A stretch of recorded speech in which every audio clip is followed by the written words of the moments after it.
Bonjour à tous, j'espère que vous allez bien. Aujourd'hui, on se retrouve pour parler du cas Gundogan qui vient d'arriver dans les dernières heures. Et ce qui se passe est actuellement très grave, puisque tout simplement le Barça veut dégager Gundogan, si je peux me permettre, hein, parce que à ce niveau-là, c'est clairement ça. Donc déjà, commencer, je vais vous lire un petit tweet d'actualité Barça, donc qui dit: il y a quelques semaines, Flick a déclaré à Deco qu'il ne voyait pas Gundogan jouer un rôle majeur à Barcelone. Pour éviter les fuites et éviter de décevoir le joueur, Flick s'est entretenu avec Gundogan et lui a expliqué ce qu'il avait dit et qu'il n'avait pas vu dans la formation de départ. L'environnement du joueur estime que la décision ne vient pas de Flick, le club veut se débarrasser de lui. Alors, c'est très simple. Pour moi, c'est pas la décision de Flick. Comme c'est dit sur le tweet, c'est absolument pas la décision de Flick, puisque pourquoi Flick aurait décidé ça maintenant? Alors que il y a encore quelques semaines, un mois, etc., Flick pensait à Gundogan pour être le capitaine. Comment tu peux passer d'imaginer le joueur comme un capitaine à imaginer le joueur dans un autre club?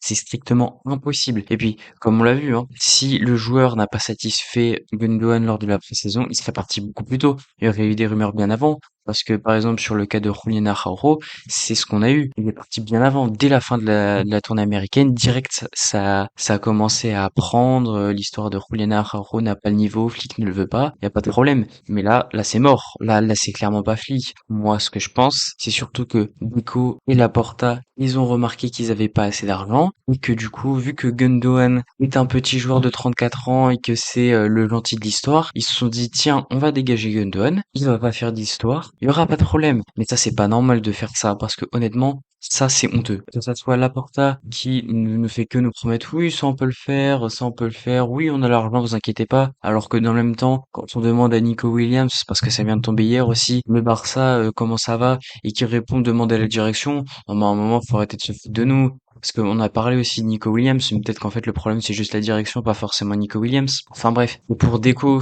Deco, tu sers à quoi en fait? C'est catastrophique. Deco, faut vraiment commencer à se poser des questions sur lui et je pense qu'il va pas faire long feu parce que on va vite le dégager. Autre tweet qui est encore plus intéressant, c'est le Gundogan existe parce que le Barça a besoin d'inscrire Daniel Mo, plus de recrues. Et parce que l'Allemand, le joueur le plus utilisé de la saison dernière, ne veut pas être un problème. Ah bah alors là c'est vraiment bizarre parce que on s'y attendait pas. Quand on avait dit déjà Olmo, il pouvait pas jouer pour le premier match face à Valence parce que soi-disant il avait pas assez d'entraînement dans la jambe, etc. On savait tous qu'il y avait des trucs bizarres dessous, mais on n'a rien dit. Là, ça vient juste confirmer ce qu'on pensait. En fait, chaque année, c'est la même chose. Chaque année, hein, on peut pas inscrire les joueurs. C'est il y a 2 ans, c'était pareil avec Koundé, il avait dû attendre fin août le pauvre. Enfin, même l'année dernière, on avait attendu jusqu'au bout, au bout du bout, pour inscrire Joao Cancelo et Joao Félix. Chaque année, c'est la même rengaine. C'est du grand n'importe quoi. C'est du grand foutage de gueule. Et puis là, bien évidemment, se débarrasser de Gundogan, c'est une super idée de se débarrasser de littéralement le meilleur joueur de la saison de l'année dernière. Parce que Gundogan, en plus d'être un capitaine catché, parce que moi je suis désolé, hein, mais toutes ces déclarations, elles sont irréprochables, elles sont parfaites. Il a la communication d'un capitaine, il a l'aura d'un capitaine surtout, mais surtout ses matchs. Alors il a fait quelques matchs pas bons, ça arrive à tout le monde, hein. Il est pas les Messi non plus, même Messi il fait des erreurs, tout le monde fait des mauvais matchs. C'est pas le problème, il a fait des mauvais matchs, et on s'en fout. Mais sur le long de la saison, le mec le plus régulier et le plus fort, ça a clairement été Gundogan. Et se débarrasser de lui comme ça, c'est très très grave. Surtout pour faire de la place pour un mec qu'on a acheté.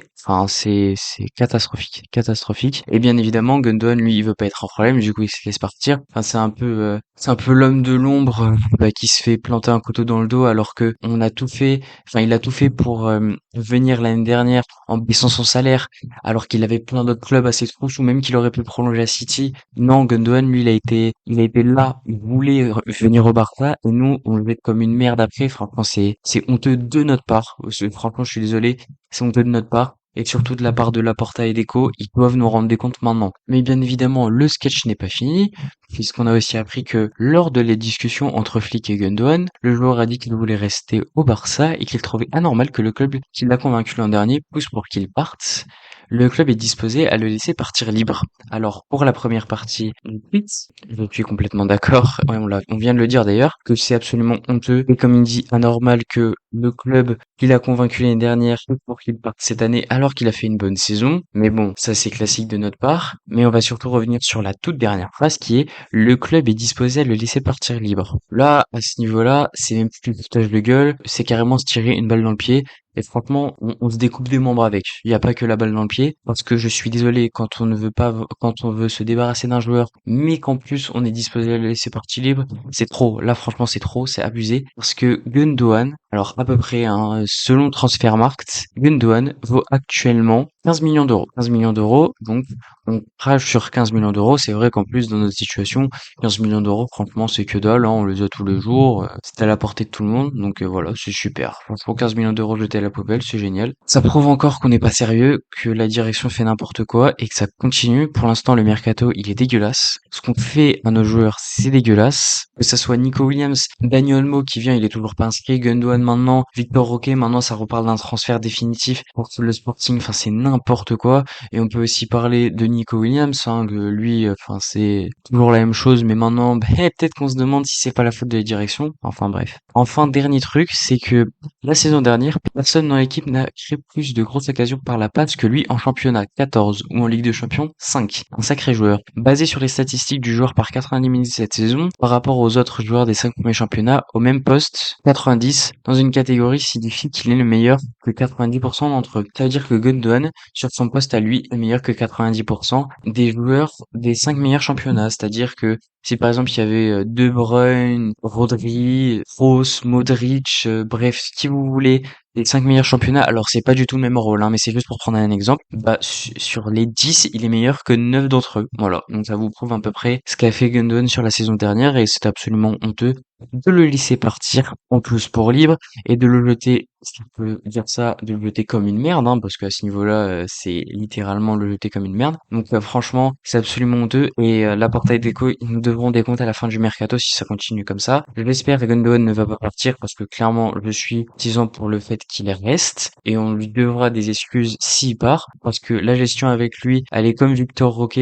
c'est absolument honteux. Voilà, c'est la fin de la vidéo. J'espère tout de même qu'elle vous aura plu. Dites-moi ce que vous pensez du cas Gundogan en commentaire et de la vidéo. N'hésitez pas à lâcher un like, à vous abonner, à partager, et moi je vous dis tous.